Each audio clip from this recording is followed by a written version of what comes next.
All right, welcome to the first episode of the Data Forensics COVID Chronicles. Very happy to have three illustrious guests with me here today, and also good looking. I might want to put that in there.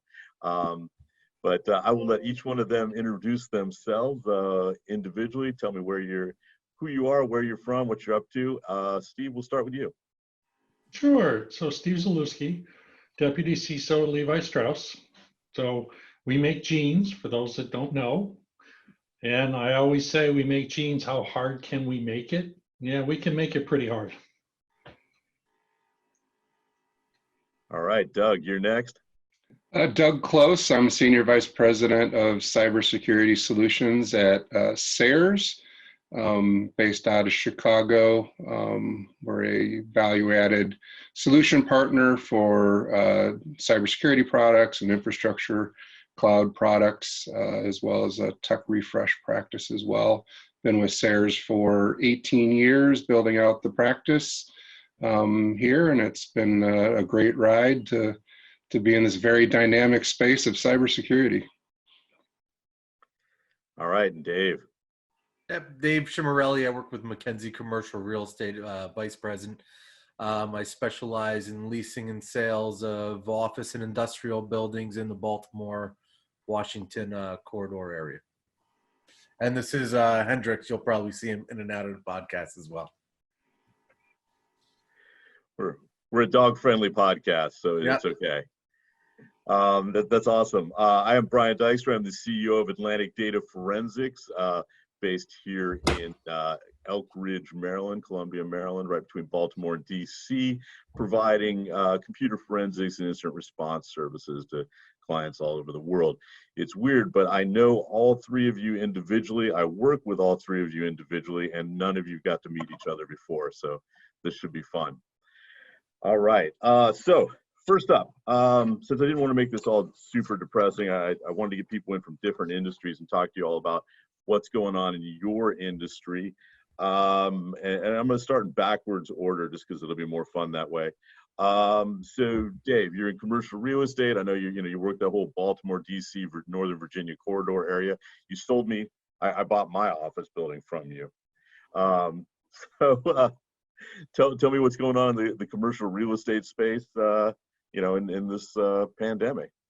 Well, right now, pretty much absolutely nothing is happening.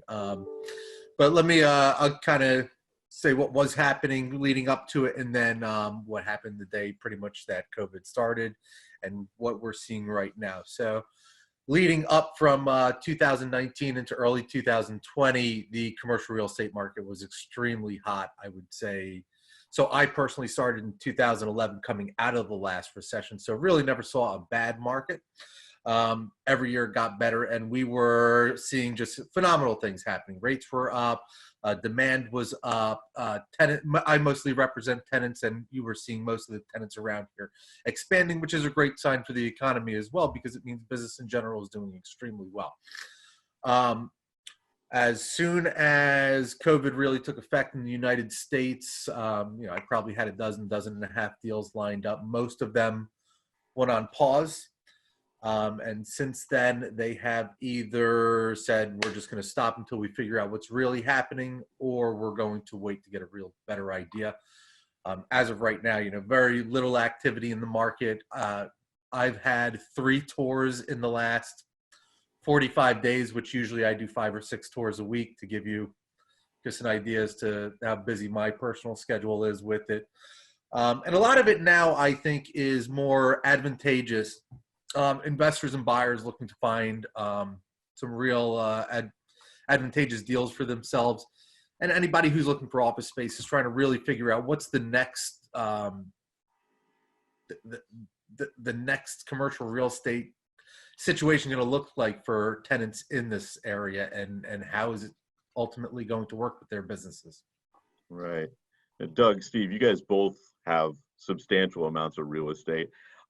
I've been talking to some of my clients, not specifically about real estate, but it's topics come up with a few of my financial service clients, things like this, where they're talking about actually dumping on leases and, reducing space because they've figured out over the last 45, 50 days, they didn't need all the office space that they thought they needed. They could get along with a fraction of it and potentially save themselves a lot of money. Yeah, well, we're definitely reassessing our position. We haven't made any decisions, but we're definitely taking a look at everything. I mean, we've been a very remote workforce anyway. We have folks all over the place.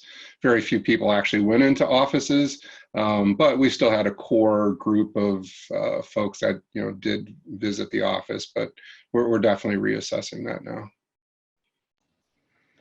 So for Levi's, you realize we have wholesale business, right? Selling into big companies, Sears, JCPenney, Macy's.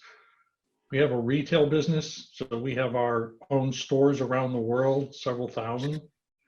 And then we have our e-commerce infrastructure.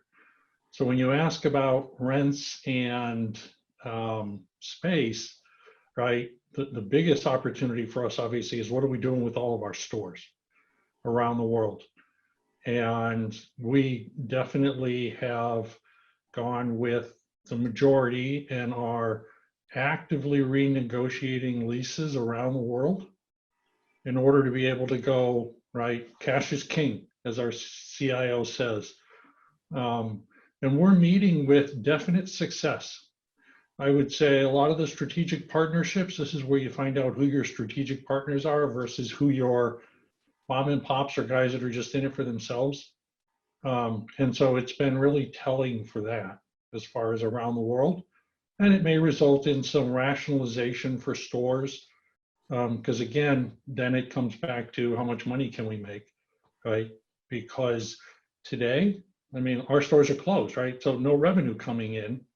So we've got to be able to do that. And then in looking at what it's going to look like for the rest of the year, then it comes back to, well, then where do we want to change stores? What do we want to do? So it's giving us almost an opportunity to pause on how our next round of growth wants to be re-rationalized, given, for 90 days, we're not selling anything. And then I'll say, and then when you look at traditional corporate like us, well, in the course of 2 days, everybody's working remote. And so after the initial surge of how do you do that, what I would say is we've now realized it can work. And we've done things that we've never done before as a company around being able to introduce lines of goods, everything else. And so as it's a grand experiment in just how far transformational technology can take the company. So it's really ending up with an awful lot of kind of insightful analysis as to what this company wants to look like coming out of it. Because granted, we have to get our customers back and get them to buy, but the whole foundational business process, right? Ways we've done business for 150 years we've had a chance to break through in some of those areas. Yeah. Hey, Dave, what does that mean, like for you when, they're not a minor office space holder over there at Levi Strauss. Is that what the future is going to look like? I think it's a little too early to tell. So, when you look at big national companies like Levi, I would assume that you're going to see a lot of contraction with them, because my guess is over time, and this I think happens in a lot of cycles too, that, they figure out ways to, and new programs to open up in different areas of the US. And that happens for years and years over years. And then something happens and they start to reevaluate. Now they're realizing we've just done so much expansion that it's just inefficient. And you can just, based on like what you've been doing over the last years, you can contract it all and make it a lot more efficient from an economic standpoint as well as an operational standpoint. I think relating to COVID, I think it's a little too early to tell. Is that a cause and effect of just overexpansion from the last cycle of recession, or is it something that's going to completely change because COVID's going to dictate to us that we don't need office space as abundantly anymore in general? Yeah, I wish I knew. Me too. I'd invest better. Doug, so you're a large regional VAR, big partner of ours. I'm sure your business has changed, but at least in our work with you, we've seen an increase in opportunities. But why don't you tell us about what's going on there? Yeah, I mean, the business is very dynamic. There's definitely a shift, all the things that you would think of, and as well as it's affecting our clients differently depending on what line of business and what vertical they're in. So it's our goal is to stay dynamic and be there for our clients, and like I said, I mean, certainly the work from home, some of the incident response activity has picked up, unfortunately, or fortunately. But a lot of projects have been just put on hold. There's just a lot of uncertainty, and it's really client by client that we're seeing. There's really, there's definitely, overall trend of, projects on hold and procurement getting involved with a lot of, budget cutting and certainly people seeing concerns when you start cutting security too much and increasing your cybersecurity debt is the biggest challenge that I'm seeing that's going to occur this year. And certainly the hacker activity has not declined by any means, and we're definitely seeing an uptick in that. So those, that's in general what we're seeing in the market. But yeah, my biggest concern is just, I think we've already incurred enough security debt over the years, and it just seems like it's gonna continue, unfortunately. Yeah, well, we've seen a real increase in the number of incident response cases. Week over week, it's actually compounding and getting worse. We had two new ransomware calls today, and it just doesn't seem to be slowing down. And I wouldn't have expected this, but who knows? Steve, what about you? So I'm going to take your question in a slightly different way. Of course you are. Why wouldn't you? Why wouldn't I? Right? Because a lot of the COVID conversations here are technical, right? Okay, so for security, what does it mean to work from home? The company, or at least what we've been doing, is looking a lot at the concept of moral leadership. And it sounds boring, right? Moral leadership, be out there. Company like ours being 150 years old, right? We take our principles seriously. But you're a brand company, right? I mean, and we've discussed that before. Levi Strauss is very much an international brand, belief, feeling, however you want to describe it.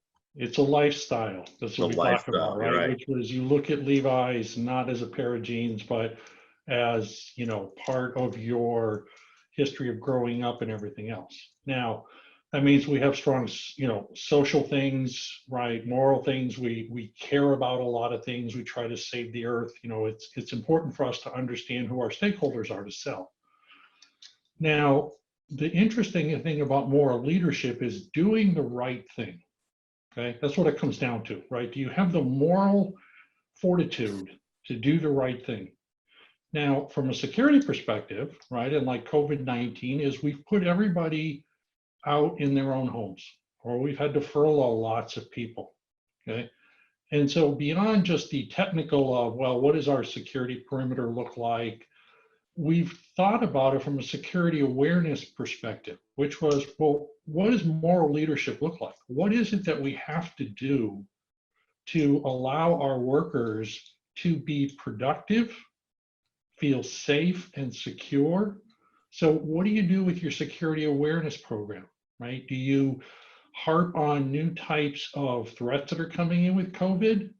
Or do you actually, remind people that although the threats are still there, let's talk about what it means to work from home, right? Where is the social connectivity that you've counted on in order to be able to feel safe and secure? not necessarily from cyber, okay?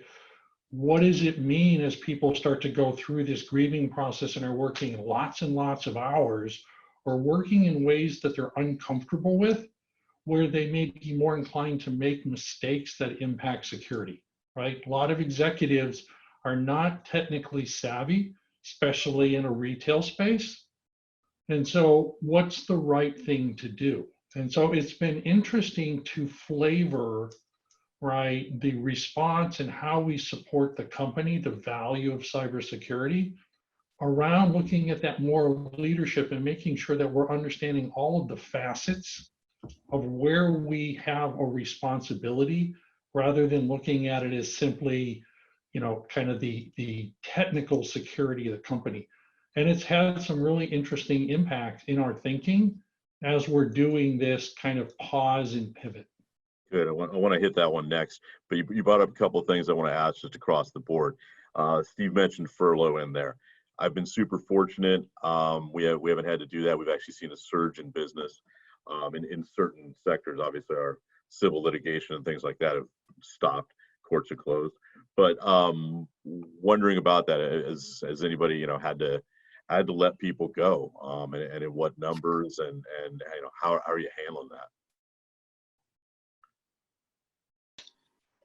Well, I mean, it's been very limited, but I mean, from our client standpoint, we're definitely seeing some effects there, and probably even a little bit more than I expected in IT. So those are we're starting to see that fall out right now. Really, you have clients that have made IT cuts? Yes. Interesting. Okay. Most of my clients' IT departments are scrambling hard right now. They're barely keeping up. But all right, that's an interesting one. Dave? To my knowledge, we have not made any layoffs to this point. But I think we're also still within the time frame of when the PPP doesn't allow businesses to lay off. I actually don't know if MacKenzie has applied to. I would assume that they did. That's a little over my pay scale, though. I think Steve, you guys are definitely too large, I would assume, to have applied for the PPP, though, correct? Yeah, we didn't apply for the PPP, and I'll expand on this a little bit when you think about this, because again, this is a large company, right? So we have very different perspectives on what our functions are. So I don't want to monopolize, but I'm trying to answer, right, the questions in ways that I think people want to understand as beyond just the COVID-19, which is when we went public last year, right, a lot of things around retail is timing. And so once we went public and the brand was doing really well and we're firing on all cylinders like most companies are, okay, and now you have something like this, the question becomes, well, we happen to be in a great cash position. Okay? Got about $1 billion in the bank. So we had this luxury of furloughing employees in the stores rather than laying them off, paying them and then furloughing to keep the health insurance benefits rolling. Because again, moral leadership, right? We want this opportunity to have our people, right, continue to maintain and invest in Levi's, not just our customers. And so you want to be the best company in the business coming out of this. And that's what gets interesting. So you talk about furloughs versus layoffs. You talk about if you're sick, we will give you time off, paid time off, even if you don't have enough vacation time. We'll let you negative accrue. Why? Do the right thing. In the end, it's costing us a little bit money, but it's going to come out on the backside. It's really interesting. Same thing with layoffs, right? Our budgets across the board dramatically lowered, okay? A lot, more than 30%. Across the board, including IT. Why? We have no dollars coming into the company. And so what do? You absolutely, right, have to live in the moment because you don't know how long. And so Right. you do some really critical things there to be able to figure out what to stop and what to slow down. And then when you're coming out of this, think about it. Let's assume you lose a quarter's worth of revenue. Then for the year, you're only going to make 3/4 of what you anticipated. How do you right size the company coming out of this? Because as much as you want to keep everybody, right, the digital transformation, the change in work expectations, somehow, right, you have to bring the company through this exercise to be stronger. But there are going to have to be layoffs coming as we're figuring this out. And yes, it's taking a little longer because of some of the federal things that have been done in the US, but we're in Europe, we're in Asia, right? We're around the world.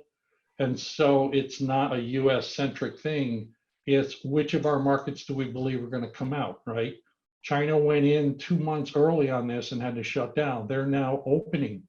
So we're trying to learn from China to see what this looks like to be able to forward that into our other regions. And so that's why when we talk about layoffs and furloughs and the kind of the moral leadership, then you look at cybersecurity, right? People got to work from home. So what's the right risk posture that you have to have? What do you do when you're going to have to lay people off and they're all working from home now? So how do you get the equipment? How do you do normal transitions like that? And how do you do it in a way that is appropriate? And so that's why I'm kind of really responding to this moral leadership, because when you look at all of these pieces beyond kind of the technical, it's how does a company, all of us, come out better, okay? Not necessarily bigger, but in a way that our people and our goals are we're going to survive this and be better for it.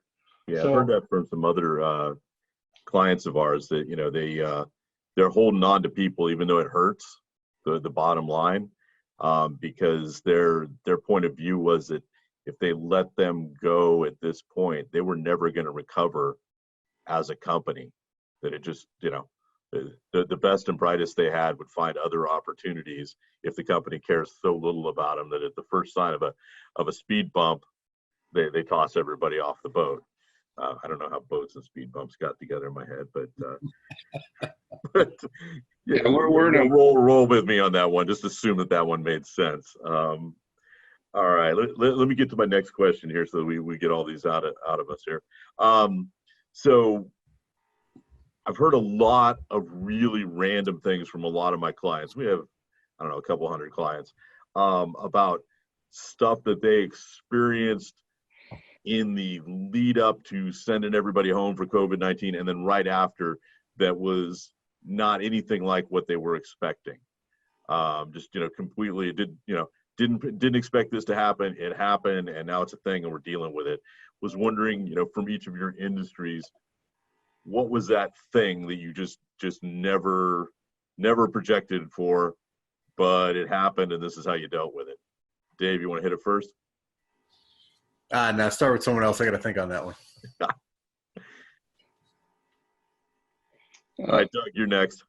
Well, I would say that, definitely, I don't miss the travel.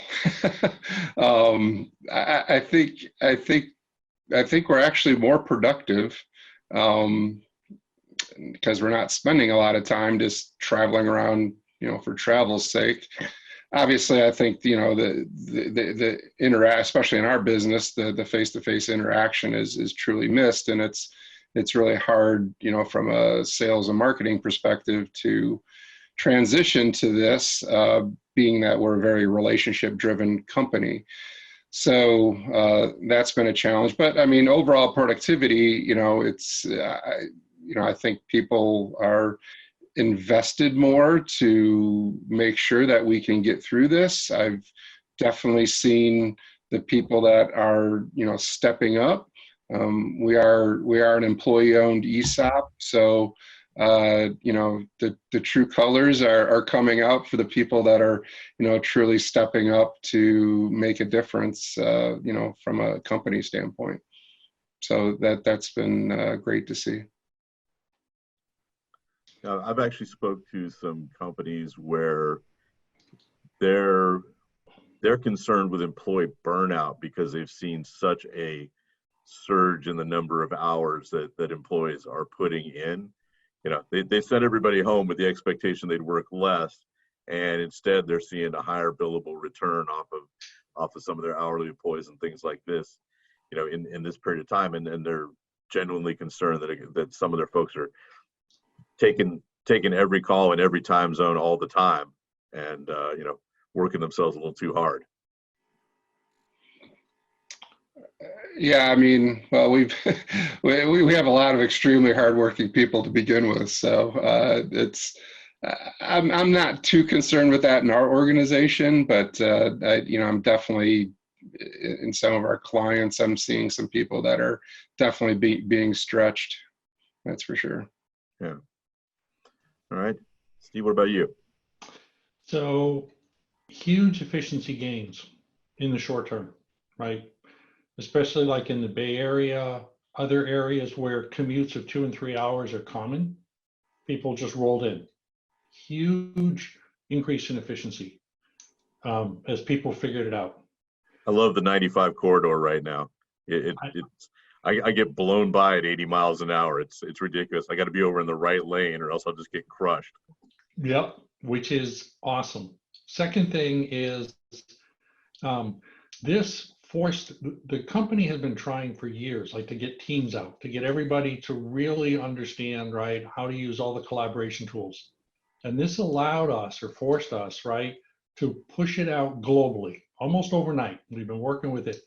And over the course of a week, all of the senior executives around the world, all now working from home, are all like, this stuff is awesome. And so the IT trying to fight uphill to get people to use collaboration tools, all of a sudden you got the leadership going, so this is what it's like. So this is what it means to work from home. Oh, these are how these tools work. This is really slick. We can do new things. And so it's opened their eyes to how to run a company without worrying about all that middle management of, well, are people actually working or are they just taking naps and left logged in?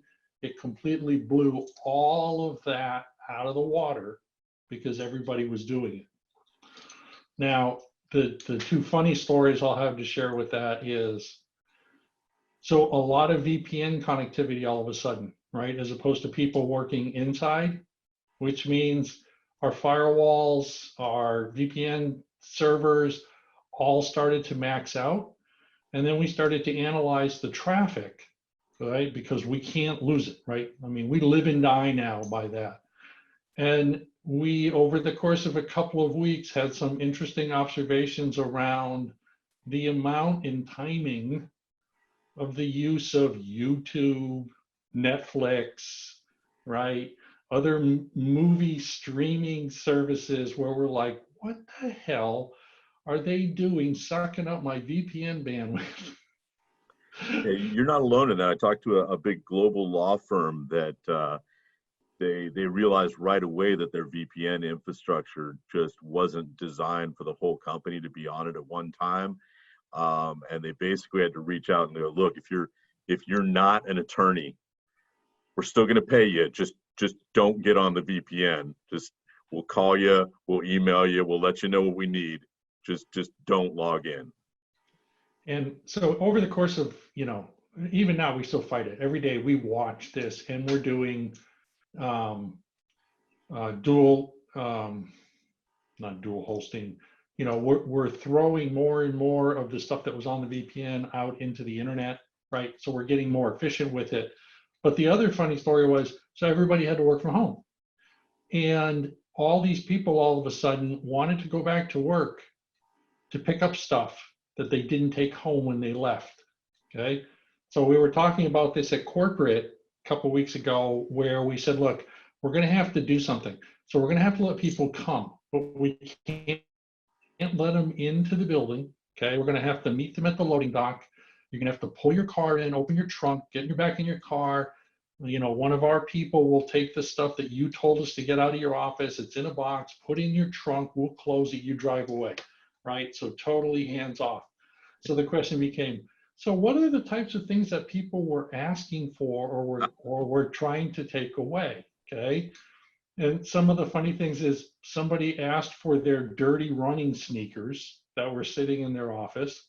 Some people were asking for the mustard and mayonnaise that they left in the refrigerator.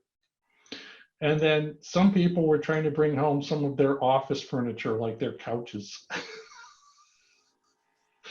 So it was funny. That makes sense. I had an employee ask me if he could take his office chair home. He's like, I am sitting on this stool at home. He's like, it's been 4 weeks. I'm about to die. You got to let me take my chair home. I was like, all right, come in and get your chair. You know? Yep. So that's what I mean. You know, what That's a people good one. need to work from home because they haven't. And so again, I know I keep doing this, but moral leadership. So what's the right thing to do? Do you allow them to come in and basically strip the corporate assets out, take their monitors, their laptops, their chairs, whatever it is, to be able to just work from home? Or do you tell them to buy it themselves? Or do you tell them, no, leave it all there and we'll buy you monitors? What is the expectation? Yeah. And so all of these traditional cost decisions, right? Now we're looking at it as what's the right thing to do to spend money in the short term to accomplish it. And so it's that pause and pivot moment again to figure out what to do. All right, Dave, we gave you a chance to marinate on this. You better have a good story. Yeah.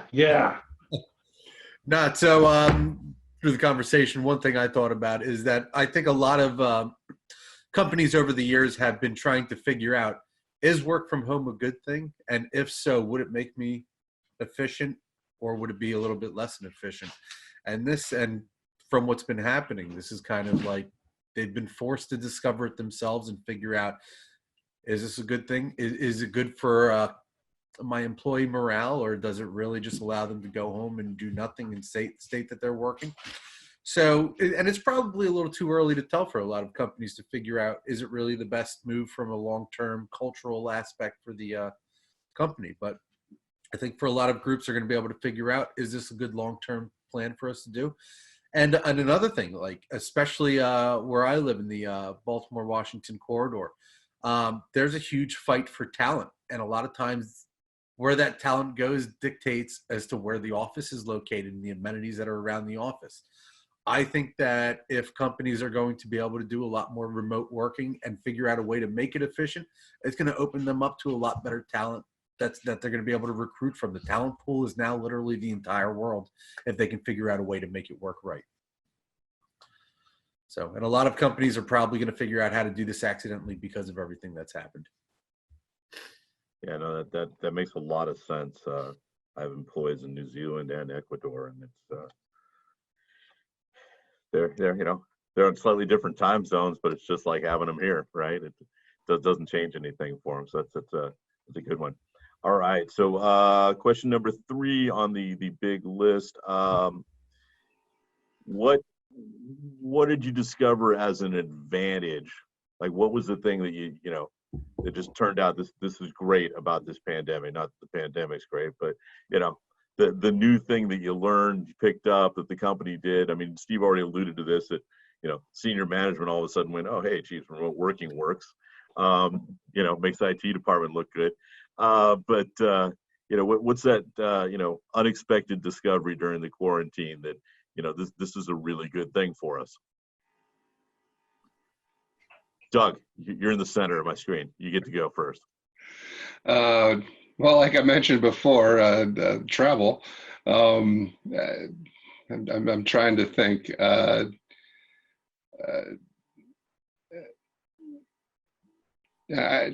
think we kind of discussed those already in the last question. So I'll throw mine out there. So I was actually in Tokyo with Steve, strangely enough.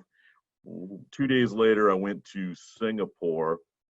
While I was in Singapore, as end of February, where all this was coming down, my office, my director of operations, actually just took the initiative and sent everybody home. He was like, "Nope, we're out, COVID-19. We're not doing this. Everybody go home and start working."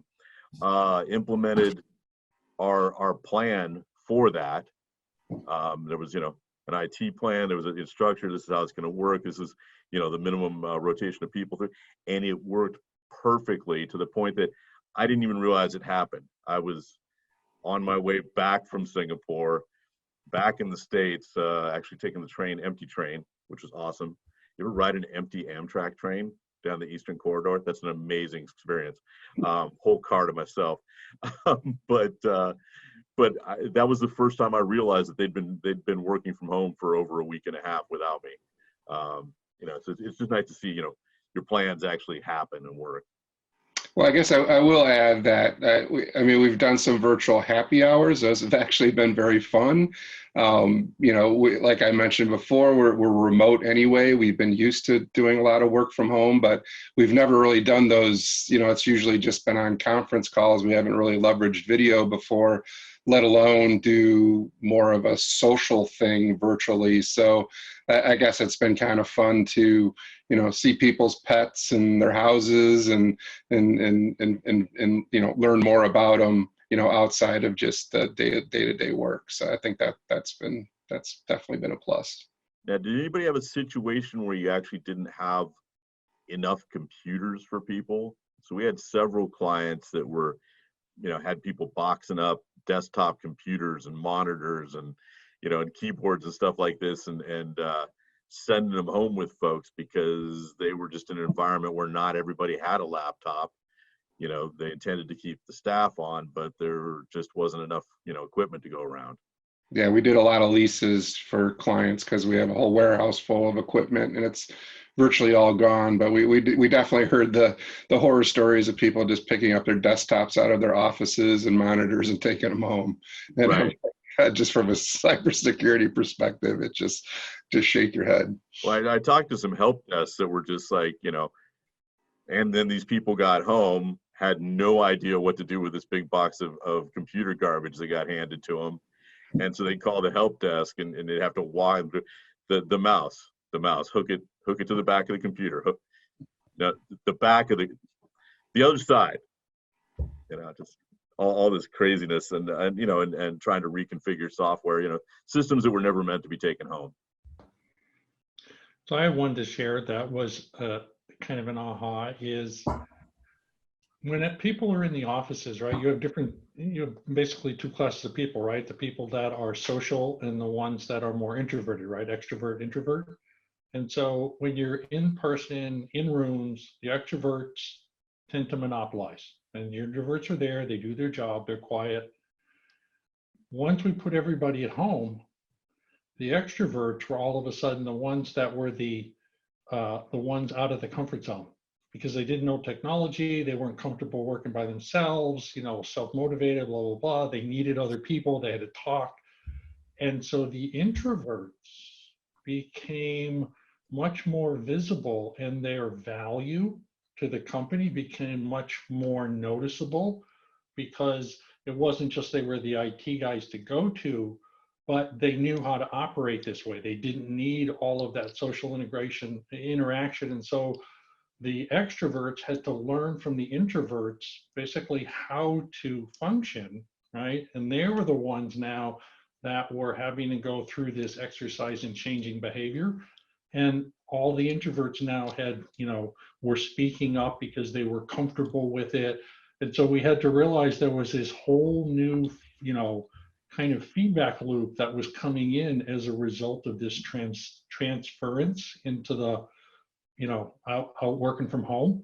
That was a really interesting surprise that we're still working through to be able to understand how to best leverage that now that we see the difference. Yeah, COVID-19 is wearing my head of biz dev down. He can't stand it. He's such a social guy. Patrick Wynn's out there shaking hands, buying dinner and drinks for everybody and stuff like this. And he's just, he's clawing at the windows right now, trying to get out. But you, Dave? So I'm going to talk more on a personal and not really a business perspective on this, but because a lot of people ask me something like this, and I've really looked at it, and so and I'm going to assume that I'm actually the youngest person on this panel here. I just turned 36 on Sunday, but I look back and what's that? Steve's only 22. Never mind. I'm second youngest on the panel. Yeah, but mine's 22 hex. Okay, so you got nothing to worry about. Non-IT guy, I really don't get that joke at all, but I'll laugh anyways.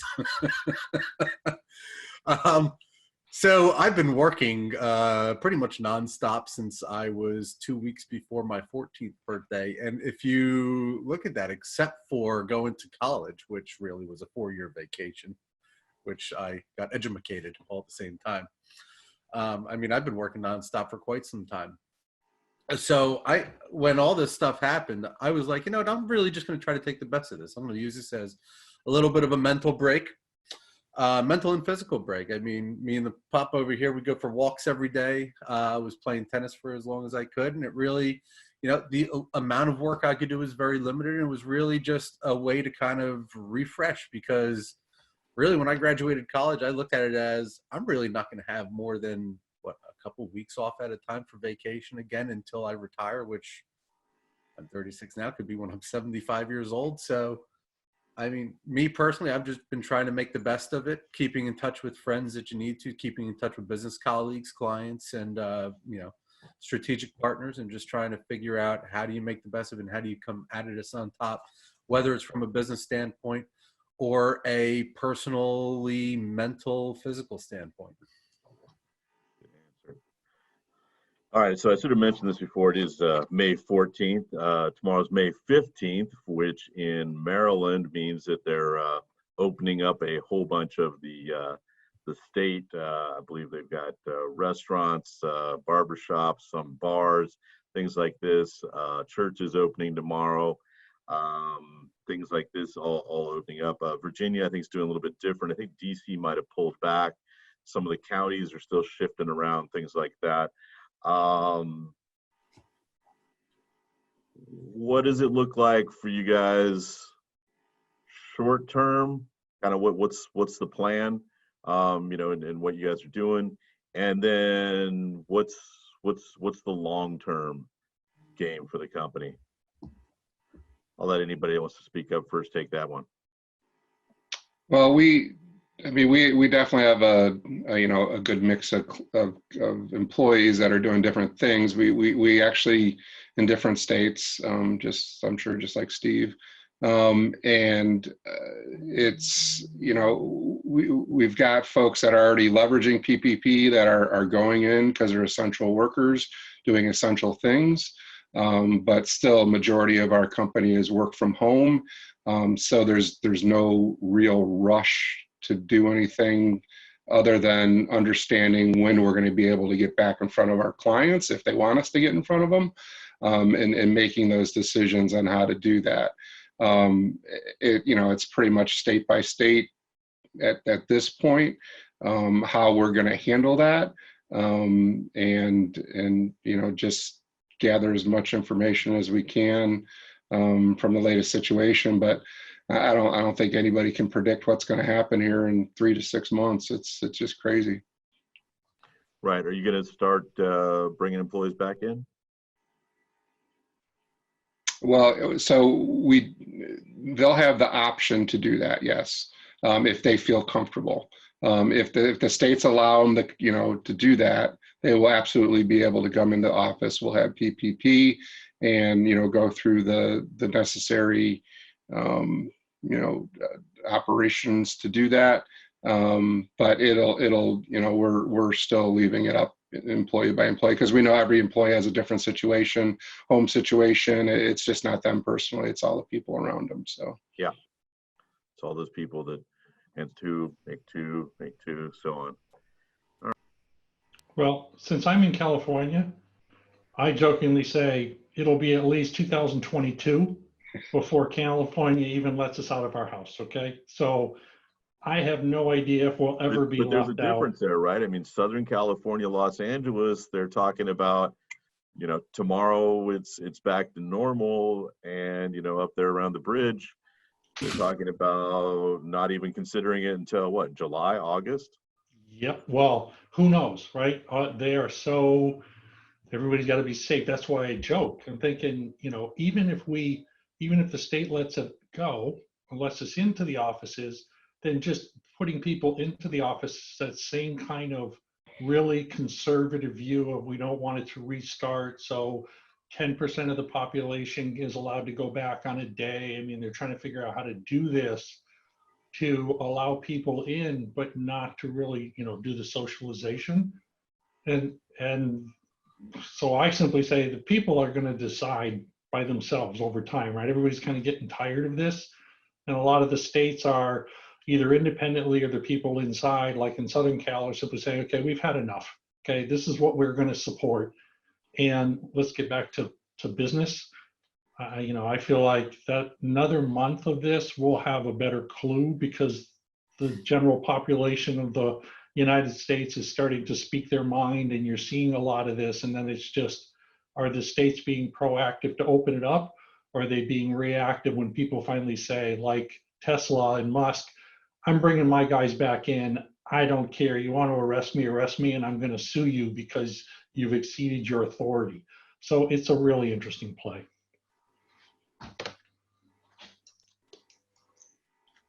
Dave, you got a dog in this one? Right there. No, I agree with Steve. I think time's going to tell. There's too much inconsistency between jurisdictions in general. And, somebody said to me, a month and a half ago that, the stay-at-home order is only going to last for as long as people allow it to last. And it was funny because about a week ago, he said to me, he's like, I think that time's about to expire now. And I think you're definitely starting to see it around just everywhere, talking to people and seeing how kind of fed up they are with everything and really just wanting to get back onto something that relates to normalcy. So Brian, I have a question for you. Yeah. I happen to know you got a new kitchen out of this COVID exercise. And so yeah. I want to know, what were your learnings? How did you manage to renovate a kitchen when everybody had to work from home? Steve, I have absolutely no idea, because I have nothing to do with that renovation project. So as far as I know, I went to Singapore, my kitchen disappeared. When I returned home, there was no kitchen, there was just a hole. And then magically one day there was a kitchen again. So that's about the extent of what I know about that process. Yeah, I don't do anything on the home renovation side. It keeps me safe. All right. So that aside, I mean, how long is it going to be before any of you feel like standing in a room of 50 people again? Because I've been thinking about that personally, going, I'm not sure how long that is for me. I don't think that's going to be anytime soon. Before we want to, 45 days ago. Realistically, when would I feel comfortable doing it? Yeah, that's a good question. Like, with a mask on, I don't really know. Like, because I don't really know how contractable this is, and I don't know if anybody really knows how contractable it is. So if everybody's wearing their mask and taking safety measures, and we're all standing 6 feet apart, does that make you almost immune to it? My guess is no, but it's like, yeah, I don't really understand what the risk levels are with this. And damn, you're starting to annoy me now. So I think that it all depends on, how much education we learn about how to really be in groups and make it so we're not putting ourselves open to health risks, and really understanding that before you figure out how comfortable you are getting into situations like that. I have a practical view, which was, guys, this is a really bad flu, and it's going to come back in the fall. And we've had good and bad years for flus.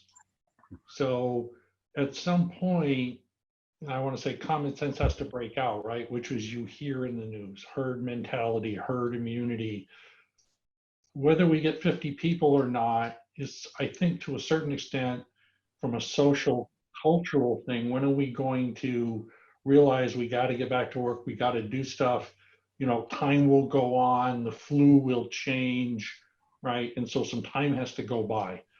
Because if you look at it in the larger picture, right? Yes, it's a new strain, but it is a flu.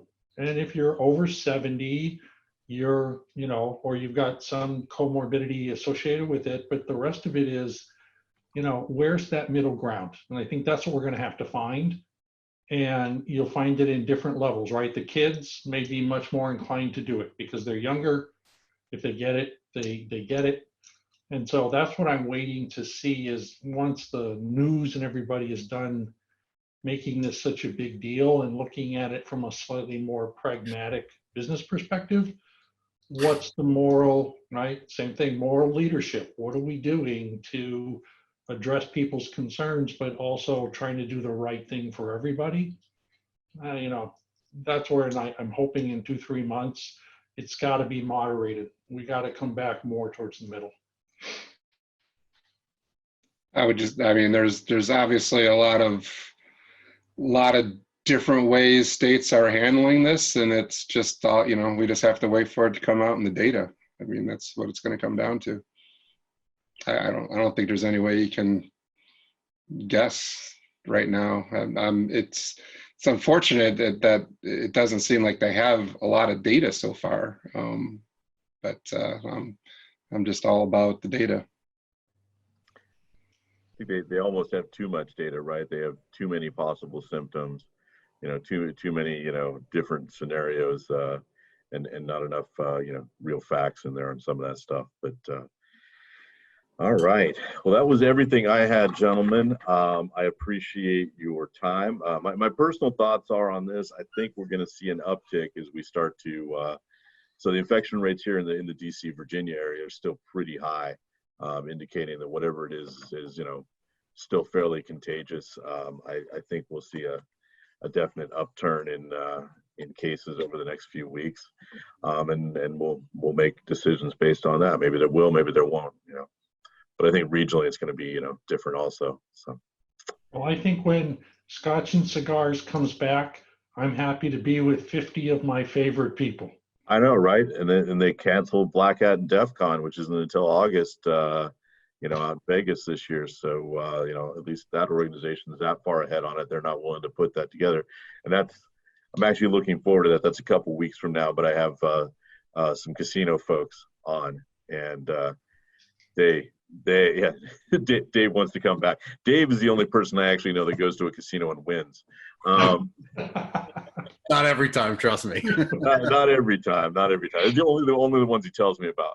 Okay. But anyway, I appreciate you all being here, especially first episode. And next week we have Under Armour, U.S. Military Academy at West Point, and I have a national plans and policy company on. So appreciate it, guys. Thanks so much, and I look forward to seeing you all in person again. Yeah. Yeah, same here, guys. Thank you. Be safe.